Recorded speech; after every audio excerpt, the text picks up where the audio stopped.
je mets beaucoup en avant cette diaspora francophone, mais pour moi, elle fait partie des diasporas excellentes. Elle fait partie des diasporas économiques, elle fait partie des diasporas qui sont dans la transmission. Et ce que je voudrais, ce que j'ambitionne, c'est que cette diaspora puisse contribuer à la plus grande instance régionale qui est l'Union africaine. Et malheureusement, ce n'est pas encore le cas.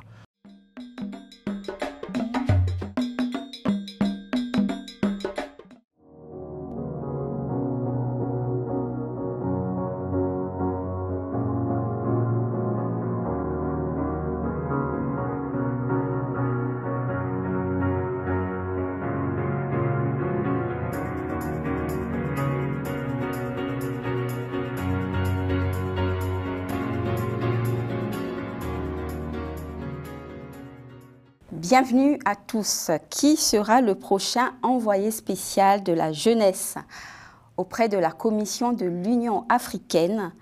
Rahim Atoumane, entrepreneur, diplomate et militant associatif franco-comorien, se lance aujourd'hui dans une aventure politique continentale.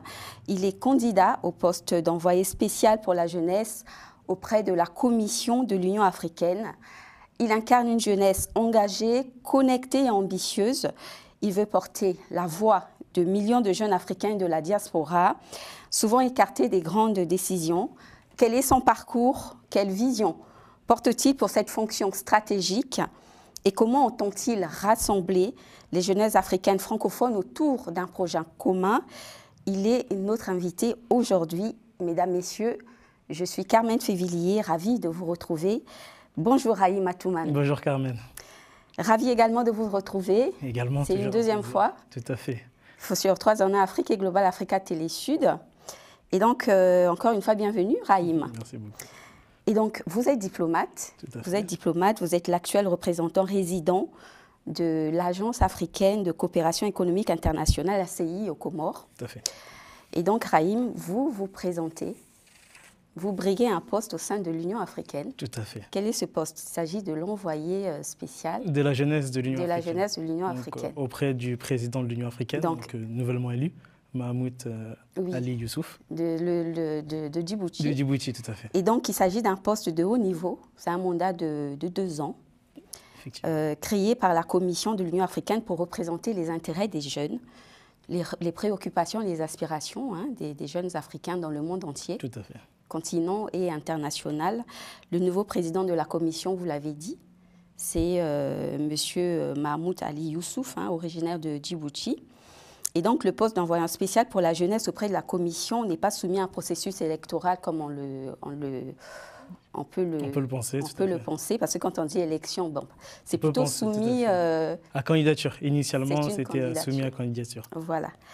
Et donc, question numéro 1, je fais comme lorsqu'on fait un jeu. Tout à fait. Bon, quelle est votre motivation, Rahim Alors, ma motivation est assez claire, c'est qu'aujourd'hui, avec l'expérience et les compétences que j'ai acquis, je pense avoir les épaules pour pouvoir porter la jeunesse africaine et surtout la 6e région de l'Union africaine, qui est sa diaspora, sur les questions existentielles de la jeunesse africaine. D'accord. Et quel est l'enjeu de ce poste? Parce qu'on ne sait pas ce que c'est. Je ne suis pas sûre que beaucoup de personnes sachent à peu près ce que c'est au sein de l'Union africaine qui a un poste dédié à la jeunesse. Alors la première chose, c'est que l'Union africaine est un peu, j'ai envie de dire, oubliée ou inconnue de la diaspora francophone dont je suis ressortissant, et je l'ai remarqué. J'ai remarqué qu'aujourd'hui, les institutions internationales que les jeunes connaissent, c'est les Nations Unies, l'Union européenne, mais très peu connaissent l'institution qui nous représente, nous, Africains et Afrodescendants. Donc moi, mon premier travail, ce sera celui-ci, donc faire connaître l'Union africaine. Et en tant qu'envoyé spécial de la jeunesse, l'actuelle envoyée spéciale a parole. Donc on lui donne un créneau de parole dans tous les grands événements, que ce soit le G20, que ce soit aux Nations Unies, à l'Assemblée générale. Donc ce sont des tribunes assez importantes au niveau international dans lesquelles on peut faire valoir les droits des jeunesses, les problématiques que rencontrent les jeunes. Donc on devient réellement le porte-parole de la jeunesse. Le porte-parole de la jeunesse. Et quel est le contexte de la création de ce poste? Alors c'était en premier lieu pour mettre en avant les jeunes, leur donner un leader, quelqu'un qui leur ressemble et qui puisse parler pour eux dans ces instances internationales qui puissent proposer, que ce soit des lois, des dispositifs pour accompagner les jeunes. Il y a énormément de nouveautés, qu'on l'a vu avec la ZECLAF et tous les dispositifs économiques, et comment on fait pour atteindre ces jeunes-là. Oui. Donc l'objectif de l'envoyé spécial de la jeunesse, c'était ça, de donner la parole aux jeunes pour qu'ils puissent proposer des solutions à leurs problématiques. Donc, pour l'instant, au niveau de la commission, il y a eu deux envoyés spéciaux. Deux envoyés spéciaux, des femmes. Des femmes, exactement. Hein, des femmes, et vous, avec un candidat qui va se présenter, vous serez deux hommes. Sûrement le premier homme. Sûrement le premier homme. Et donc, l'actuel titulaire du poste est Aya Chebi. Alors, c'est la précédente. Non, ça, c'est la première. La première. La titulaire du poste, la toute première, c'est Aya Chebi. Elle est une militante tunisienne nommée en novembre 2018 jusqu'en 2021. Elle a une voix, et elle a eu une voix influente pour les gens du continent sur les questions notamment de gouvernance, de genre et d'inclusion. Et ensuite, il y a eu l'actuel qui vient du Zimbabwe, Shido Cleopatra Pemba. Non, je crois que c'est Pemba. Pemba, tout à oui. fait. Qui est nommée en 2021. Son mandat est encore d'actualité. Elle est devenue, elle joue un rôle clé dans la promotion des questions liées au développement de la jeunesse. Elle plaide une plus grande inclusion des jeunes dans les processus décisionnels. Et également, elle prend des initiatives qui visent à autonomiser les jeunes africaines. Alors, il y a un candidat en face de vous, Rahim. Tout à fait. Un candidat de la RDC, porté officiellement par son pays et accompagné par son gouvernement. Et donc, face à vous, Rahim, qu'est-ce qui vous porte, vous? Alors, actuellement, je n'ai pas officiellement demandé le soutien du gouvernement comorien. Et vous êtes lancé? Voilà, tout à fait. Je me suis lancé pour deux raisons. La première, c'est déjà pour faire connaître le poste. Pour que cette diaspora francophone qui est mon audience aujourd'hui, que ce soit sur les réseaux sociaux ou mon audience en général lorsque je me déplace, lorsque je fais des conférences, la diaspora francophone se devait de connaître ce poste. Donc, je me suis prononcé pour cette raison. La deuxième, c'est que après l'adhésion de la société civile, il s'en suivra son cours logique que le gouvernement comorien soutienne son fils, j'ai envie de dire, à cette grande instance et pour atteindre ce poste-là. Donc, c'est une étape qui doit être faite, puisque, comme vous l'avez dit, le candidat aujourd'hui déclaré est le candidat de la RDC qui est porté par sa ministre de la Jeunesse. Ah oui, il s'agit de Oyombo Shembo Mervich Jean-Paul. Tout à fait, et on pense que vraisemblablement les Comores suivront la même procédure et qu'on aura le soutien du ministre de la Jeunesse et de son gouvernement en général. Alors, si je revois un peu vos déclarations publiques, vous exprimez une passion profonde pour le développement de la jeunesse africaine. Vous mettez l'accent sur la diaspora, vous mettez l'accent sur le changement et le progrès. Et donc, moi, ma question est celle-ci. Quelle est votre vision, justement, et vos objectifs pour ce ma vision est assez claire pour la jeunesse africaine. Et je précise également de la diaspora, qui est malheureusement cette région qui est un peu oubliée, la diaspora francophone. Donc, mon objectif sera assez clair et assez simple, c'est d'apporter les outils réels à la jeunesse pour qu'elle puisse s'émanciper. Et le premier outil, c'est l'outil économique. Comme vous l'avez dit juste avant, je suis un entrepreneur. Donc l'entrepreneuriat sera le fer de lance de mon mandat si je suis nommé. Comme vous le faites déjà au niveau de la CI. Clairement. Je pense que c'est une continuité. Aujourd'hui, je suis le plus jeune représentant résident d'Afrique en tant que représentant résident de l'Agence africaine de coopération aux Comores. Le plus jeune diplomate, donc. On peut dire également le plus jeune diplomate. Donc pour rappel, je suis de 1993, donc j'ai 31 ans. Donc c'est une continuité. Si demain je suis nommé en tant qu'envoyé spécial de la jeunesse, c'est une continuité dans mon travail. Et à ce moment-là, je toucherai de plus grandes instances et une plus grande audience au niveau des actions, que ce soit les propositions de formation de la diaspora lorsqu'elle veut rentrer dans son pays, les propositions de travail bilatéral entre les ressortissants du pays et la diaspora pour qu'ils puissent travailler en symbiose, et également permettre aux résidents africains de pouvoir circuler dans d'autres pays africains avec un visa, par exemple un visa d'affaires, proposer également une communauté économique de la diaspora. Donc vraiment pas mal de sujets pour que cette jeunesse-là ait les outils. Moi je pense que la jeunesse, et je le dis assez souvent, c'est la ressource première de l'Afrique. Oui.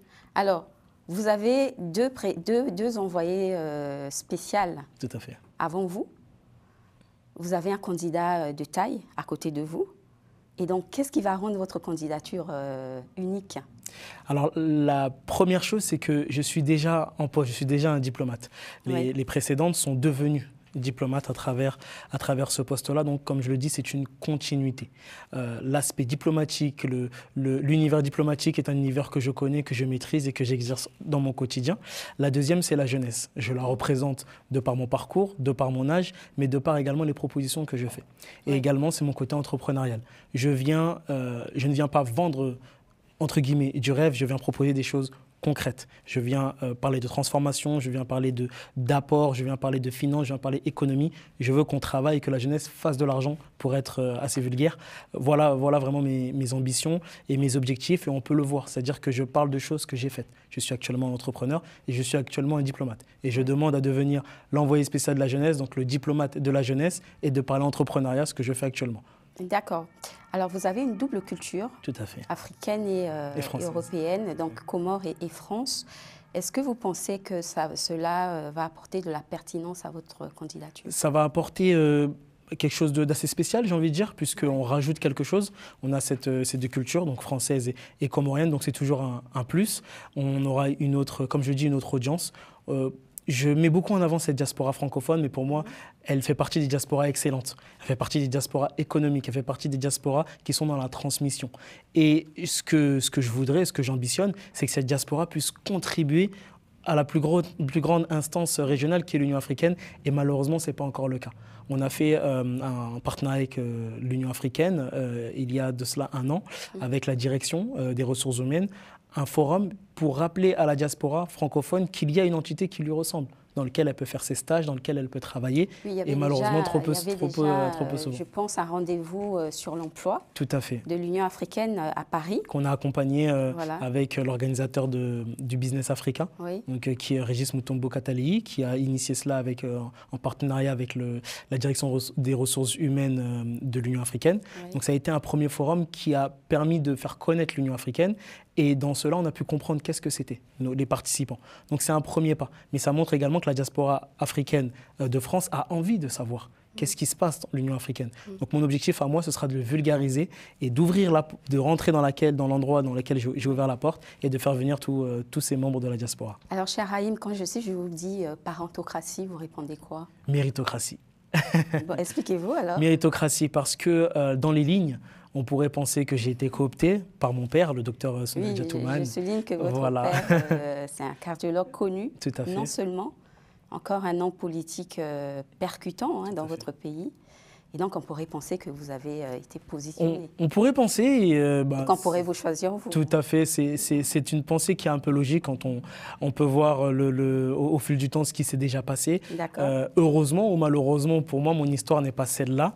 Mon histoire, elle est assez simple, assez courte, et je l'ai assez racontée dans beaucoup d'événements. Mais c'est un jeune qui grandit dans une famille de 10 frères et sœurs, avec une maman monoparentale, parce que mes parents ont divorcé assez tôt, qui vient de quartiers prioritaires, des villes dans lesquelles il a évolué, que ce soit à Marseille, que ce soit en province, et qui s'est battu pour atteindre ses objectifs, donc avoir son BTS en assurance et en banque, qui a excellé dans ce domaine-là, qui s'est redirigé dans l'entrepreneuriat à travers Positive Planète et qui a fini dans la diplomatie. D'accord. Et en Afrique, pas seulement en Afrique, partout dans le monde, on le voit. On voit des jeunes, des enfants de présidents, de chefs de gouvernement ou de cadres. Reprendre le flambeau, j'ai envie de dire, tout à fait. Pour certains, ça crée des débats. Et ce sont des débats logiques, j'ai envie de dire. Aujourd'hui, j'ai un père qui est influent, c'est un fait, et je n'ai pas de tabou à le dire. J'ai un père qui est un homme politique important, qui fait de la politique depuis plus de 30 ans. Donc c'est une plus-value parce que c'est de l'expérience que j'ai autour de moi. Aujourd'hui, ça fait vous n'avez pas été facilité un peu? J'ai été facilité, oui et non, j'ai envie de dire. Parce que lorsqu'on est influent, on a des amis et on a des ennemis. Et moi, j'ai envie de dire que je prends tout, les amis et les ennemis. Voilà. Mais très bien, cher Raïm. Et votre vision de la mission, alors, du rôle d'envoyé, je pense que vous avez déjà dit un certain nombre de choses. Quelles seraient vos priorités lorsque, imaginez, vous êtes là, on vous nomme? Ce serait quoi vos priorités? Alors, ma priorité directe, ce sera de pouvoir discuter directement avec les jeunes d'entrepreneuriat, de leur apporter les outils pour utiliser les outils de l'Union africaine comme la ZECLAF, de savoir de quoi ont besoin la jeunesse pour utiliser la ZECLAF, de quoi elle a besoin, et pouvoir plaider, les objectifs et les besoins de cette jeunesse-là dans toutes les plus grandes instances à laquelle je serai invité. Donc vous plaidez pour l'intégration. Intégration de la jeunesse dans l'entrepreneuriat, directement, de façon factuelle et directe. Et comment comptez-vous représenter cette diversité de la jeunesse africaine ? Bon, je pense que je la représente en soi puisque je suis un Comorien d'origine française, et j'aime bien le dire, qui a 2 nationalités, qui a grandi exclusivement en France. Donc j'ai travaillé, et je travaille actuellement aux Comores, mais j'ai fait 27 ans, 28 ans en France. Donc j'ai cette double culture-là qui sera un plus au niveau de l'Europe. Donc je maîtrise ces systèmes-là, je sais comment ça se passe. Aux Comores et en Afrique dans sa généralité, je suis en train de l'apprendre et je maîtrise également ce que j'ai appris. Donc ce sera un plus pour pouvoir permettre de créer des fusions entre le continent et sa diaspora. Oui, aujourd'hui, c'est pas seulement la France. Non, bien sûr, on parle de l'Europe et de l'international, mais en France, on a la plus grosse, de ce que je sais, on a la plus grosse communauté africaine d'Europe, elle se trouve en France. Donc l'objectif est de travailler sur la diaspora africaine, de leur apporter les outils pour qu'ils puissent travailler pour l'Union africaine, que ce soit pour son indépendance financière, que ce soit pour son économie, etc. Donc on a pas mal de sujets, et j'inviterai tous les partenaires de la diaspora et du continent à travailler ensemble pour les atteindre. Alors nous savons que la prédominance au sein de l'Union africaine pour la langue, c'est l'anglais. Tout à fait. Vous êtes francophone. Donc, qu'est-ce qu'il y a à faire au niveau des langues Alors, on peut dire aujourd'hui, il y a 5 ou 6 langues, si je ne m'abuse, qui sont des langues officielles de l'Union africaine. Et comme vous l'avez dit, bien évidemment. Il y a le Swahili. Tout à fait, exactement, qui est assez parlé aux Comores, qu'on peut comprendre. Et oui, on peut dire aujourd'hui que la diaspora anglophone est pleinement intégrée dans l'Union africaine. D'accord. Donc moi, mon travail ne sera pas de détruire. Ce sera de construire et de s'appuyer sur ce que j'ai actuellement, donc de s'appuyer sur la diaspora anglophone pour aller chercher la diaspora francophone et de travailler ensemble, que ce soit la diaspora francophone ou les Africains francophones du continent.